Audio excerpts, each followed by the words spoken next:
Bonjour, bonjour, bien-aimés, comment vous allez? Si vous vous portez bien, moi aussi je me porte bien dans cette matinée. Je me permets tout ensemble avec toi pour que nous méditions dans Marc chapitre 10, le verset 31, 10-31. Je vais lire la lecture. Je vais faire la lecture pour nous. Plusieurs des premiers seront les derniers et plusieurs des derniers seront les premiers. Plusieurs de premiers seront des derniers, plusieurs de derniers seront des premiers. Et c'est ce que la parole de Dieu nous dit dans cette matinée. Alors, qui est premier et qui est dernier? Nous trouvons que beaucoup ont cru en la parole de Dieu. D'autres ont né ou bien sont nés dans la parole de Dieu. Et ça fait de sorte que quand ils grandissent dans la parole de Dieu, de l'école de dimanche, ils partent dans le mouvement de la jeunesse ou la chorale.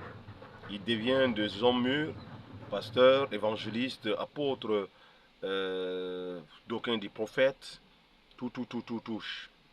Ceux qui chantent, chantres, anciens de l'église, tout ça, diacres, allez.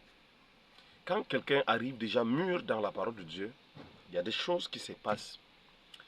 La connaissance que Dieu lui donne, ça développe jusqu'à ce qu'il perd la voie normale.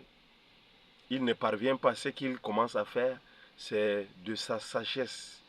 Il commence à compter que sur sa sagesse. Et c'est ça qui fait de sorte que nous perdons, nous faisons reculer en arrière. D'autant que celui qui vient de croire, il a soif de la parole de Dieu.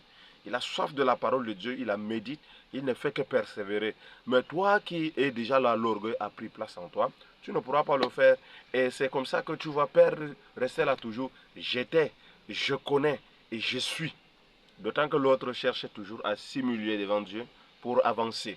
Et c'est ce qui se passe aujourd'hui. Beaucoup de chrétiens d'aujourd'hui reculent en arrière parce que l'égoïsme a pris place dans leur cœur, l'orgueil a pris place parce que eux ils sont, sans savoir que c'est Dieu seul qui te dirige, c'est Dieu seul qui te positionne et qui te donne l'intelligence. Donc nous sommes interpellés à chercher plutôt la volonté de Dieu et s'agenouiller devant de Dieu, faire la volonté de Dieu et non compter sur la volonté de soi ou bien l'orgueil qui nous conduit dans la perdition et nous fait reculer en arrière.